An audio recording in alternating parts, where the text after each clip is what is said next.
Hello friends, 21 days manifestation practice day 17 visualisation. അങ്ങനെ നമ്മൾ 17ാമത്തെ ദിവസത്തിലേക്ക് കടന്നിരിക്കുകയാണ്.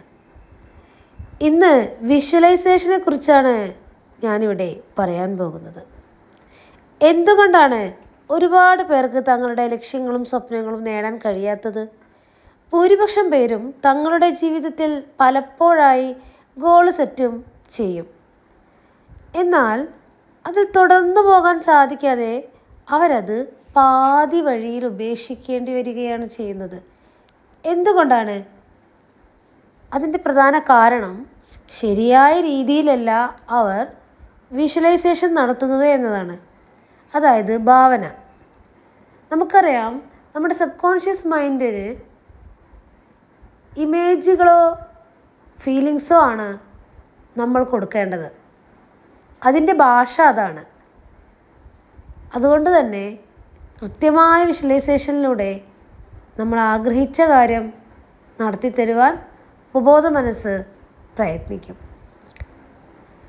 നാം വിഷ്വലൈസ് ചെയ്യേണ്ട ഗോൾ നേടിക്കഴിയുമ്പോഴുള്ള റിസൾട്ടാണ് നാം വിഷ്വലൈസേഷൻ ചെയ്യേണ്ടത്. അതായത് യാഥാർത്ഥത്തിൽ ആ ലക്ഷ്യങ്ങൾ നേടിക്കഴിഞ്ഞാൽ നിങ്ങളുടെ ജീവിതത്തിലുണ്ടാകുന്ന സൗഭാഗ്യങ്ങളും സന്തോഷങ്ങളുമൊക്കെയാണ് വിഷ്വലൈസ് ചെയ്യേണ്ടത്. എന്നാൽ പലരും ഗോൾ മാത്രമാണ് വിഷ്വലൈസ് ചെയ്യാറുള്ളത്. ഈ വിഷ്വലൈസേഷൻ പ്രാക്ടീസ് ചെയ്യേണ്ട രീതിയാണ് ഇനി പറയാൻ പോകുന്നത്. നേരത്തെ സൂചിപ്പിച്ചതുപോലെ ലോ ഓഫ് അട്രാക്ഷനിലെ ഏറ്റവും പവർഫുള്ളായ ഒരു മാനിഫെസ്റ്റേഷൻ ടൂളാണ് വിഷ്വലൈസേഷൻ. ഈ വിഷ്വലൈസേഷൻ പ്രാക്ടീസ് ചെയ്യുന്നതിന് മുൻപേ നിങ്ങൾ ശ്രദ്ധിക്കേണ്ട പ്രധാനപ്പെട്ട കാര്യങ്ങളാണ് ഇനി പറയാവുന്നത്. ആദ്യമായി, ആരുടെയും ശല്യമില്ലാത്ത നിങ്ങൾക്ക് ശാന്തമായി ഇരിക്കാൻ കഴിയുന്നൊരു സ്ഥലം തിരഞ്ഞെടുക്കുക. എല്ലാ പ്രാക്ടീസിലും ചെയ്യുന്നത് പോലെ തന്നെ പുഞ്ചിരിയോടെ 4-5 ദീർഘശ്വാസം എടുക്കുക. ശ്വാസത്തിൽ മാത്രം ശ്രദ്ധിച്ച് നിങ്ങളുടെ ശരീരവും മനസ്സും റിലാക്സ്ഡായി എന്ന് ഉറപ്പുവരുത്തുക. നേരത്തെ തയ്യാറാക്കിയിട്ടുള്ള ഈ ഗോൾ കാർഡോ അല്ലെങ്കിൽ വിഷൻ ബോർഡോ എടുത്ത് വിഷ്വലൈസ് ചെയ്യേണ്ട പ്രധാനപ്പെട്ട ഗോളുകൾ തിരഞ്ഞെടുക്കുക. നിങ്ങളുടെ ജീവിതത്തിൽ നിങ്ങൾക്ക് എന്താണ് വേണ്ടത് എന്ന വ്യക്തമായ ധാരണയുണ്ടായിരിക്കണം. നിങ്ങൾക്കത് കിട്ടുമെന്നും നിങ്ങൾക്കതിന് അർഹതയുണ്ടെന്നും പൂർണ്ണമായി വിശ്വസിക്കുക. അത് സാധ്യമാണെന്നും മനസ്സിനെ പറഞ്ഞു മനസ്സിലാക്കുക. അത് ഉറപ്പിക്കാനായി 3 പ്രാവശ്യം യെസ് യെസ് യെസ് എന്ന് പറയുക. എപ്പോഴൊക്കെ സമയം കിട്ടുന്നുവോ അപ്പോഴൊക്കെ ഇത് പ്രാക്ടീസ് ചെയ്യാം. അതിനുശേഷം നിങ്ങളുടെ ആഗ്രഹങ്ങളും ലക്ഷ്യങ്ങളും നിങ്ങൾക്ക് ലഭിച്ചതായി പ്രാക്ടീസ് ചെയ്യാം. അത് സ്വന്തമായാൽ നിങ്ങൾക്കുണ്ടാകുന്ന വികാരം അനുഭവിക്കുക.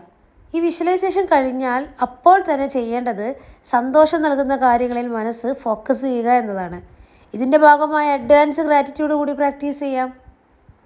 ഇനി ലക്ഷ്യം നേടിക്കഴിയുമ്പോഴുള്ള അവസ്ഥയിലേക്ക് എങ്ങനെയാണ് വരേണ്ടത് നോക്കാം. വിഷ്വലൈസേഷൻ പ്രാക്ടീസ് ചില ഉദാഹരണങ്ങളിലൂടെ വ്യക്തമാക്കി തരാം. പലരും സമ്പത്തുമായി ബന്ധപ്പെട്ട തെറ്റായ വിഷ്വലൈസേഷനാണ് ചെയ്യുന്നത്. അതായത് എനിക്ക് ഇത്ര പണം വേണം എന്നാണ് സാധാരണയായി നമ്മൾ ഗോൾ എഴുതി വെക്കുന്നത് വിചാരിക്കുക. അപ്പോൾ ആ സംഖ്യ മാത്രമാണ് വിഷ്വലൈസ് ചെയ്യുന്നത്. എന്നാൽ വിഷ്വലൈസേഷൻ വളരെ ഫലപ്രദമാകണമെങ്കിൽ ആ പണം കിട്ടിക്കഴിഞ്ഞാലുള്ള അവസ്ഥയാണ് നാം അനുഭവിക്കേണ്ടത്. അത്രയും പണം കിട്ടിയാൽ നിങ്ങൾ എന്ത് ചെയ്യും?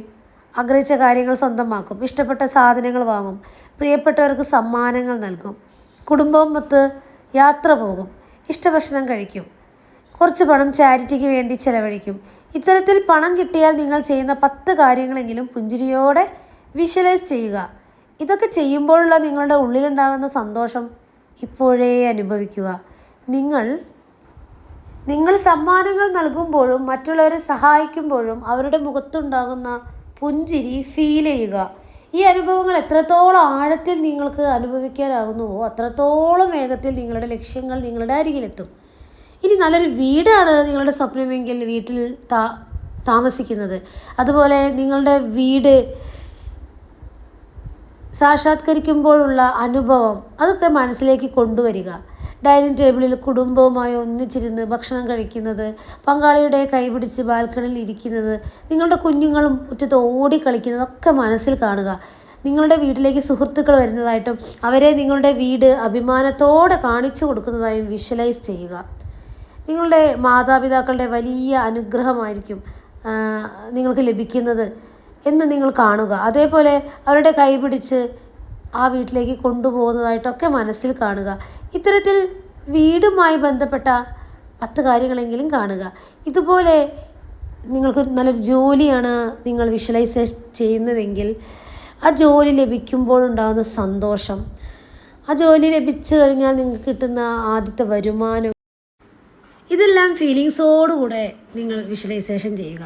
ഇങ്ങനെ ചെയ്യുമ്പോൾ അത് റിയാലിറ്റിയിലേക്ക് വരുവാൻ ചാൻസ് വളരെ കൂടുതലാണ്.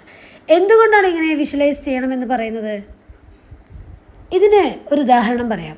നിങ്ങൾക്ക് 3ാം ക്ലാസ്സിൽ പഠിക്കുന്ന ഒരു മകൾ അല്ലെങ്കിൽ മകൻ ഉണ്ടെന്ന് കരുതുക. അവൻ അല്ലെങ്കിൽ അവൾ രാവിലെ നിങ്ങളോട് പറയുകയാണ് 20,000 രൂപ വേണമെന്ന് ടീച്ചർ പറഞ്ഞിട്ടുണ്ട് എന്ന്. അപ്പോൾ തന്നെ നിങ്ങൾ ആ തുക എടുത്ത് കൊടുക്കുമോ? നിനക്ക് എന്തിനാണ് ഇത്രയും പണം എന്ന് നിങ്ങൾ ചോദിക്കും അല്ലേ? അപ്പോൾ കുഞ്ഞെന്താ പറയുക, എനിക്കറിയില്ല. അപ്പോൾ നിങ്ങൾ എന്ത് ചെയ്യും? ആ പണം കൊടുക്കില്ല. അതിന് പകരം ഒന്നിച്ച് ഈ പണം കൊടുക്കുകയാണെങ്കിൽ 10ാം ക്ലാസ് വരെ വേറെ ഫീസൊന്നും കൊടുക്കാതെ ഡാൻസോ മ്യൂസിക്കോ പഠിക്കാമെന്ന് ടീച്ചർ പറഞ്ഞെന്ന് വ്യക്തമായി പറഞ്ഞാൽ നിങ്ങൾക്ക് ആ പണം കൊടുക്കാം.